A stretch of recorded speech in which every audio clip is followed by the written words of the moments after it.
चलिए देखते हैं मध्य प्रदेश की 25 फटाफट बड़ी खबरों को। सबसे पहले न्यूज़ को कहाँ से देख रहे हैं हमको कमेंट में बताना बिल्कुल ना भूलें। साथ ही साथ हमारे यूट्यूब चैनल को सब्सक्राइब करें एंड बेल आइकन को ऑल प्रेस करना बिल्कुल ना भूलें। लाडली बहना की 38वीं किश्त पर बड़ा अपडेट। 12 जुलाई का कार्यक्रम चला, अब इस दिन आएंगे 1500 रुपए। लाडली बहना योजना की 38वीं किश्त का इंतजार कर रही महिलाओं के लिए अहम खबर है।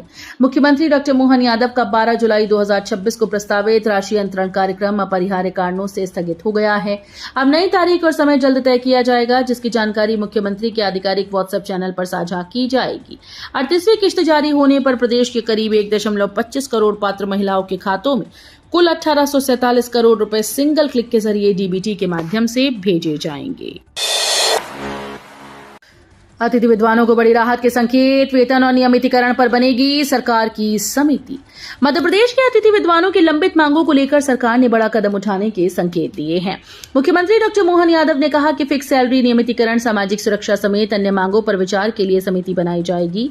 ये समिति दूसरे राज्यों की व्यवस्थाओं का अध्ययन कर प्रदेश के लिए बेहतर मॉडल तैयार करेगी। मुख्यमंत्री ने उच्च शिक्षा मंत्री इंदर सिंह परमार को अधिकारियों के साथ मिलकर कार्य योजना बनाने के निर्देश दिए। एमपी में नशे पर बड़ा प्रहार। 15 जुलाई से शुरू होगा 15 दिन का विशेष अभियान। मध्य प्रदेश में नशे के खिलाफ 15 जुलाई से 30 जुलाई तक नशे से दूरी है जरूरी 2.0 अभियान चलाया जाएगा। इस विशेष अभियान के तहत पुलिस और अन्य विभाग नशे के कारोबार और सेवन के खिलाफ सख्त कार्रवाई के साथ व्यापक जागरूकता कार्यक्रम भी आयोजित करेंगे। स्कूल, कॉलेजेस और सार्वजनिक स्थानों पर लोगों को नशे के दुष्प्रभाव के प्रति जागरूक किया जाएगा। अभियान का उद्देश्य युवाओं को नशे से दूर रखना और जनभागीदारी बढ़ाना है। एमएसपी पर मूंग खरीदी में 25% सीमा से किसान नाराज। सरकार से नियम हटाने की मांग। मध्य प्रदेश में एमएसपी पर मूंग खरीदी शुरू होते ही किसानों की परेशानी बढ़ गई। सरकार ने इस बार किसानों की कुल उपज का केवल 25% मूंग खरीदने का नियम रखा, जिसे किसान नुकसानदायक बता रहे हैं। किसानों का कहना है कि कमजोर उत्पादन और कम बाजार भाव के बीच ये सीमा हटाई जानी चाहिए। जबलपुर में मूंग खरीदी के लिए 22 केंद्र बनाए गए हैं। इस साल मूंग का समर्थन मूल्य 8,780 रुपए प्रति क्विंटल तय है, लेकिन बाकी उपज किसानों को खुले बाजार में कम दाम पर बेचनी पड़ रही है। नागदा पहुंचे सीएम मोहन यादव, करोड़ों की विकास योजनाओं की दी सौगात। मुख्यमंत्री डॉक्टर मोहन यादव शुक्रवार को उज्जैन के नागदा पहुंचे, जहां उन्होंने करोड़ों रुपए की विकास परियोजनाओं का भूमि पूजन और लोकार्पण किया। कार्यक्रम में उन्होंने जनसेवा अभियान के तहत हेलमेट पहनाकर सड़क सुरक्षा का संदेश भी दिया। सीएम ने कहा कि प्रदेश सरकार मालवा क्षेत्र के विकास के लिए लगातार काम कर रही है। उन्होंने इंदौर उज्जैन जावरा ग्रीनफील्ड मार्ग को बड़ी उपलब्धि बताते हुए कहा कि करीब 5,000 करोड़ रुपए की लागत से बनने वाली ये सड़क कई राज्यों को बेहतर कनेक्टिविटी देगी और सिंगस 2028 में श्रद्धालुओं को सुविधा मिलेगी। भोपाल को जल्द मिलेगी पीएमई बस सेवा की सौगात। अगले सप्ताह होगा ट्रायल रन। भोपाल वासियों को जल्द ही आधुनिक सार्वजनिक परिवहन की नई सुविधा मिलने जा रही है। पीएमई बस सेवा के तहत राजधानी से सीहोर, मंडीदीप, अबेदुल्लागंज, भोजपुर, बिल्किसगंज और आसपास के क्षेत्रों तक इलेक्ट्रिक बसेस चलाई जाएंगी। पहले चरण की 10 ई बसेस भोपाल पहुंच चुकी हैं और बैरागढ़ स्थित डिपो में तैयार हैं। अगले सप्ताह 2 बसेस का ट्रायल रन किया जाएगा। यदि परीक्षण सफल रहा तो 15 अगस्त के बाद चरणबद्ध तरीके से यात्रियों के लिए पीएमई बस सेवा शुरू कर दी जाएगी।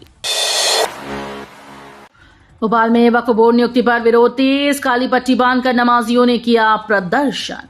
मध्य प्रदेश वक्फ बोर्ड में 2 गैर मुस्लिम सदस्यों की नियुक्ति को लेकर विरोध शुरू हो गया है। शुक्रवार को भोपाल की ताजुल मसाजिद के बाहर जुमे की नमाज के बाद मुस्लिम समुदाय के लोगों ने काली पट्टी बांधकर शांतिपूर्ण प्रदर्शन किया। प्रदर्शनकारियों ने नियुक्तियां वापस लेने की मांग की और मुख्यमंत्री डॉक्टर मोहन यादव की तस्वीर वाले पोस्टर भी हाथों में लिए। मौके पर पुलिस बल तैनात रहा। प्रदर्शनकारियों का कहना है कि वक्फ संस्थाओं में गैर मुस्लिम सदस्यों की नियुक्ति स्वीकार नहीं की जाएगी। पुणे में नए जेनेटिक पूल की तैयारी। बोत्सवाना की मादा चीता CCB3 की हुई वापसी।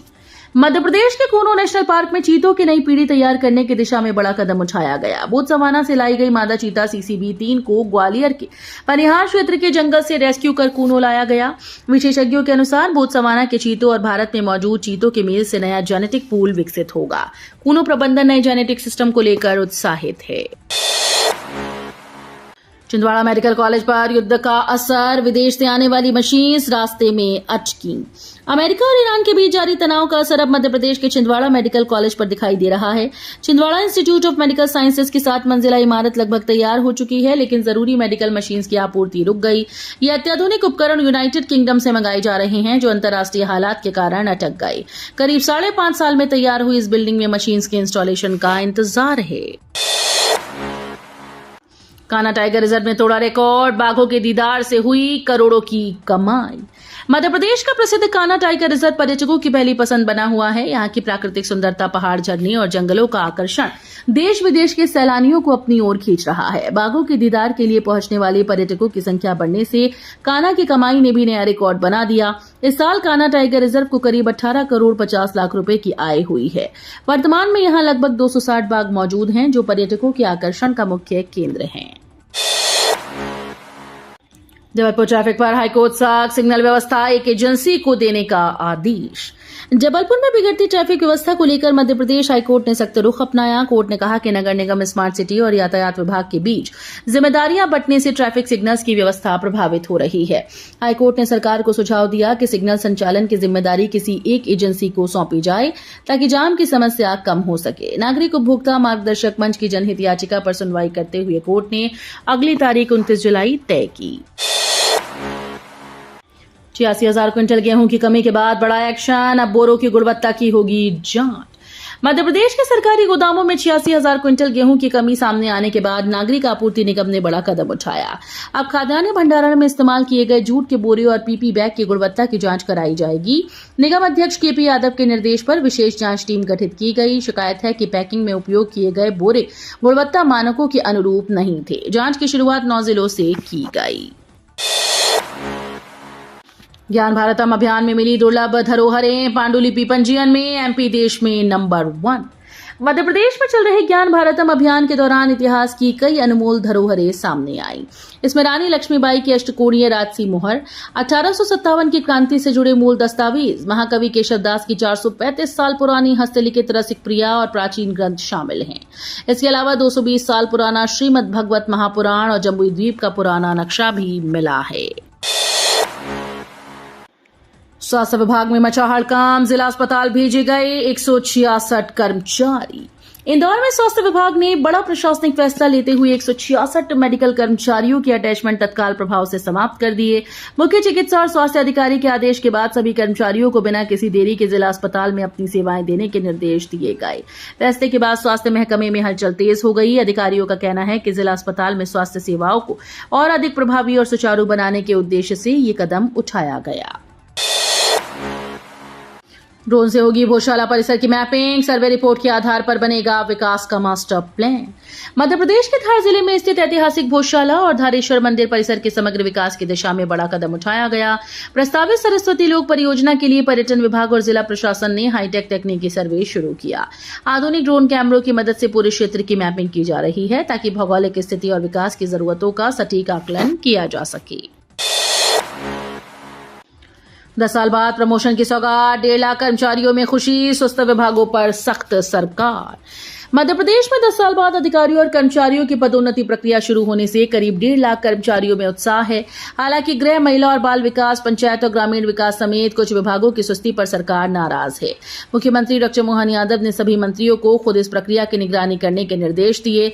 अब मुख्यमंत्री कार्यालय भी सीधे मॉनिटरिंग करेगा। सभी विभागों को प्रमोशन आदेश पोर्टल पर दर्ज करने होंगे। मध्य प्रदेश में अवैध शराब पर बड़ा प्रहार, 3 साल की जेल और 1 लाख रुपए जुर्माने का प्रावधान। मध्य प्रदेश में अवैध शराब के खिलाफ सरकार बड़ा कदम उठाने जा रही है। नए आबकारी संशोधन के तहत कानून का उल्लंघन करने पर जुर्माना 10 गुना तक बढ़ाया जाएगा। यदि किसी के पास 50 लीटर से अधिक अवैध शराब पकड़ी जाती है तो उसे 3 साल तक की जेल और 1 लाख रुपए तक का जुर्माना भरना होगा। वहीं अवैध शराब का निर्माण, परिवहन, बिक्री, भंडारण या जहरीली शराब में मिलावट करने वालों पर भी कड़ी कार्रवाई होगी। भोपाल नगर निगम का बड़ा एक्शन, 150 से ज्यादा अधिकारियों कर्मचारियों का वेतन रोका। भोपाल नगर निगम ने काम में लापरवाही और तय लक्ष्य पूरे न करने वाले 150 से अधिक अधिकारियों और कर्मचारियों पर कड़ी कार्रवाई की। इंजीनियर, जोनल अधिकारी, वार्ड प्रभारी समेत कई शाखाओं के कर्मचारियों का जून माह का वेतन रोक दिया गया। बताया जा रहा है कि सीवेज और सिविल कार्यों की धीमी प्रगति के कारण कई परियोजनाएं प्रभावित हुई। अब संबंधित कर्मचारियों का वेतन नगर निगम आयुक्त की मंजूरी के बाद ही जारी होगा। 8वें वेतन आयोग में बड़ा प्रस्ताव, शिक्षकों की सैलरी में हो सकता है बड़ा इजाफा। 8वें वेतन आयोग को लेकर सरकारी शिक्षकों को लेकर बड़ी खबर सामने आ रही है। शिक्षक संगठनों ने आयोग से वेतन विसंगतियों को दूर करने, हाउस रेंट अलाउंस यानी HRA बढ़ाने और सैलरी स्ट्रक्चर में बड़े बदलाव की मांग की। सबसे अहम प्रस्ताव एंट्री लेवल 6 के शिक्षकों का शुरुआती मूल वेतन 1,34,500 रुपए तय करने का है। फिलहाल आयोग विभिन्न मंत्रालयों और कर्मचारी संगठनों से सुझाव जुटा रहा है। ध्यान रहे कि ये अभी केवल सिफारिश है। पत्नी की परिभाषा सिर्फ शादी तक सीमित नहीं, हाईकोर्ट ने दिया अहम आदेश। मध्य प्रदेश हाईकोर्ट ने भरण पोषण से जुड़े एक मामले में अहम टिप्पणी की। कोर्ट ने कहा कि पत्नी की परिभाषा केवल विवाह की कानूनी वैधता तक सीमित नहीं की जा सकती। अगर कोई महिला लंबे समय तक किसी पुरुष के साथ पत्नी की तरह रह रही है और उसके संबंध से संतान भी हुई है, तो सिर्फ शादी की वैधता के आधार पर उसका भरण पोषण दावा खारिज नहीं किया जा सकता। जस्टिस द्वारकाधीश बंसल की एकल पीठ ने उमरिया फैमिली कोर्ट के आदेश को रद्द करते हुए मामले की दोबारा सुनवाई के निर्देश दिए। भाजपा ने खोला दतिया सीट का सस्पेंस, संगठन के अनुभवी नेता आशुतोष तिवारी पर लगाया दांव। दतिया विधानसभा उपचुनाव को लेकर भाजपा ने अपने प्रत्याशी का ऐलान कर दिया। पार्टी ने आशुतोष तिवारी को अधिकृत उम्मीदवार बनाया। इसके साथ ही पूर्व गृह मंत्री डॉक्टर नरोत्तम मिश्रा के चुनाव लड़ने की चर्चाओं पर भी विराम लग गया। आशुतोष तिवारी संगठन से जुड़े अनुभवी नेता हैं और शिवराज सिंह चौहान सरकार के दौरान ग्वालियर क्षेत्र के संगठन मंत्री की जिम्मेदारी संभाल चुके हैं। वे मध्य प्रदेश हाउसिंग बोर्ड के अध्यक्ष भी रह चुके हैं। पीता नहीं दीप जलाकर करें उद्घाटन, कृष्णा गुरुजी ने दी नई परंपरा अपनाने की अपील। अंतर्राष्ट्रीय आध्यात्मिक चिंतक और कलयुग पुराण के रचयिता कृष्णकांत मिश्रा कृष्णा गुरुजी ने उद्घाटन समारोह को लेकर नई पहल का सुझाव दिया। उन्होंने देश भर के सामाजिक, धार्मिक, शैक्षणिक और सरकारी संस्थानों से अपील की है कि फीता काटने की परंपरा के बजाय दीप प्रज्वलन के साथ शुभारंभ किया जाए। उनका कहना है कि उद्घाटन नई शुरुआत का प्रतीक है और इसकी शुरुआत भारतीय संस्कृति के अनुरूप सकारात्मक संकल्प के साथ होनी चाहिए। उन्होंने फीते को काटने के बजाय सम्मानपूर्वक दोनों ओर हटाकर उद्घाटन करने का भी सुझाव दिया। 24वीं किश्त से पहले सरकार का बड़ा संकेत, इन किसानों को मिलेगा फायदा। प्रधानमंत्री किसान सम्मान निधि योजना की 24वीं किश्त का इंतजार कर रहे करोड़ों किसानों के लिए अच्छी खबर है। मीडिया रिपोर्ट्स के अनुसार अगली किश्त जल्द जारी हो सकती है। हालांकि सरकार ने अभी आधिकारिक तारीख की घोषणा नहीं की। 24वीं किश्त का लाभ केवल उन्हीं किसानों को मिलेगा जिन्होंने KYC, आधार लिंकिंग और भूमि सत्यापन जैसी जरूरी प्रक्रियाएं पूर्ण कर ली। यदि आपने ये काम अभी तक नहीं किए हैं तो जल्दी पूरा कर लें ताकि 2000 की अगली किश्त बिना किसी रुकावट के आपके खाते में पहुंच सके। MP में मानसून मेहरबान, सामान्य से 10% ज्यादा बारिश, अगले 4 दिन भी बरसेंगे बादल। मध्य प्रदेश में मानसून ने रफ्तार पकड़ ली। जून में बारिश की कमी के बाद जुलाई के पहले 9 दिनों की झमाझम बारिश ने प्रदेश की तस्वीर बदल दी। अब तक औसतन 234.4 मिलीमीटर वर्षा दर्ज की गई, जो सामान्य से करीब 10% अधिक है। पश्चिमी मध्य प्रदेश में सबसे ज्यादा बारिश हुई, जबकि पूर्वी हिस्से के कुछ जिले अभी भी औसत से पीछे हैं। मौसम विभाग ने अगले 4 दिनों तक प्रदेश के अधिकांश इलाकों में बारिश जारी रहने का अनुमान जताया। नगर निगम सख्त, NOC के बिना नहीं मिलेगी बहुमंजिला भवनों को मंजूरी, इंदौर में आदेश जारी। MP के इंदौर शहर की अब समस्त नई पुरानी विकसित कॉलोनीज और योजनाओं के प्लॉट्स पर अपार्टमेंट्स, बहुमंजिला इमारतों और ग्रुप हाउसिंग परियोजनाओं पर कॉलोनी विकास अनुमति शुल्क और आश्रय निधि लगेगी। ये फैसला नगर निगम बिल्डिंग परमिशन शाखा ने लिया है। इसके साथ ही आदेश जारी कर दिया है। वीडियो अच्छी लगी तो वीडियो करिए लाइक एंड चैनल को सब्सक्राइब कर बेल आइकन को और पर जरूर कर लीजिएगा।